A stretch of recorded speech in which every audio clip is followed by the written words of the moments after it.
Pak Prabowo tetap memiliki kekuatan, memiliki independensi, ya, memiliki kemampuan secara visioner ke depan untuk membangun Indonesia. Gitu. Dan tidak dipengaruhi oleh Pak Jokowi? Saya yakin tidak.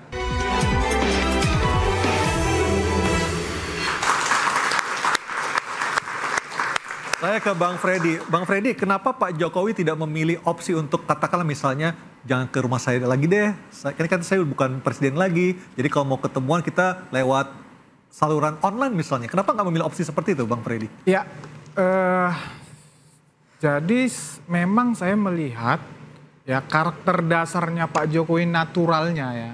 Dalam konteks misalnya kenapa sih dia masih mau gitu loh ditemuin masyarakat, terus kenapa nggak ditutup aja itu pintu, udah kalian jangan datang-datang lagi.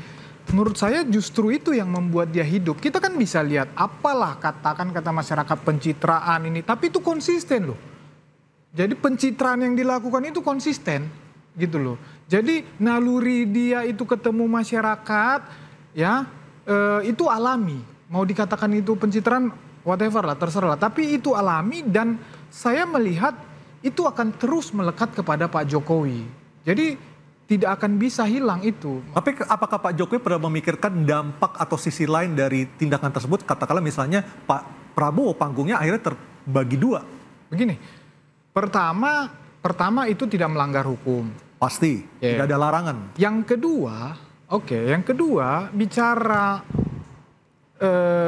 tentang bisa saja Pak Jokowi melihat ini seperti saya bilang tadi, bisa saja melihat ini memang ini kecintaan masyarakat terhadap beliau ini, memang ini sesuatu kekuatan. Yang kapan saja beliau mau, tanda kutip, bisa dipakai untuk melakukan sesuatu. Misalnya bikin partai baru gitu. Namanya kekuatan, whatever, bisa untuk partai baru, bisa mengarahkan dukungan, bisa mengarahkan masyarakat terhadap hal-hal positif untuk membangun negara ini. Tapi jadi, bukan post power syndrome ya? Saya lihat sih bukan post power syndrome ya. Saya lihat itu memang alami, natural dari Pak Jokowi itu kemanapun beliau. Coba lihat kemana, ke Medan, kemana, pasti ketemu masyarakat. Oke, kalau ada pihak atau banyak pihak melihat itu dari sisi persepsi negatif, silakan saja, sah-sah saja. Tapi justru kalau saya melihat itu justru hal yang positif yang terjadi kepada Pak Jokowi selama ini dan saya rasa itu tidak bisa hilang dari Pak Jokowi. Mas Ubed, kalau kita melihat tradisi ini kan baru terjadi saat ini. Dulu Pak Bu Mega tidak seperti ini, Pak SB juga tidak seperti ini, bahkan Pak Budiono pun juga mantan wapresnya Pak SB juga. Yang pertama di dunia. Pertama di dunia. Mas Ubed analisanya, silahkan. Jadi pertama saya melihat dari gestur ya. Kan dalam teori politik ada juga political behavior itu melihat diantaranya gestur dari psikologi politik dan lain. Jadi kalau dari gesturnya Jokowi itu terlihat masih seolah-olah dia masih jadi presiden. Apa yang paling terlihat Mas? Paling terlihat misalnya ketika dia cara bicara di hadapan media misalnya. Kemudian dia menerima tamu posisinya, terus menerima yang polisi-polisi itu. Bahkan menerima Prabowo juga posisinya seperti menteri menghadap presiden begitu. Jadi gesturnya itu masih gestur presiden.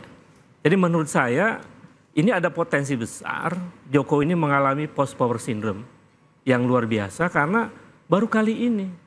Sehingga kita muncul pertanyaan tuh, mengapa sih sengotot itu Jokowi ingin terus punya pengaruh? Ada apa?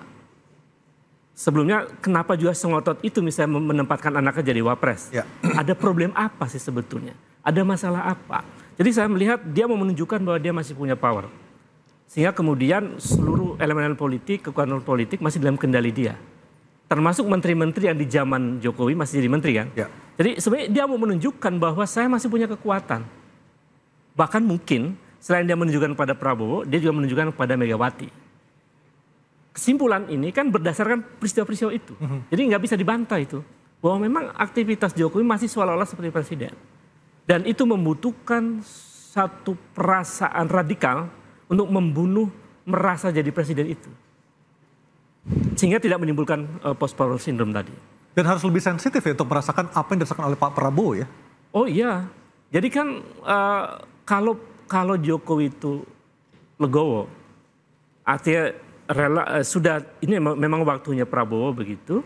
Mestinya dia bisa atau pandai-pandai menempatkan diri. Yang disebut dengan adab politik. Gitu. Nampaknya menurut saya beliau memang menunjukkan ini. Apa yang oleh siapa Bland itu sebut sebagai man of contradiction itu. Jadi memang pribadinya seperti itu. Ada kontradiksi-kontradiksi yang spesifik pada Joko Widodo dalam setiap praktek perilakunya, termasuk saat dia berkuasa sampai setelah dia tidak berkuasa. Sehingga kalau kemudian beliau mengatakan tidak ada matahari kembar itu, matahari cuma satu, Prabowo, itu narasi di publik, di belakang layar bisa berbeda.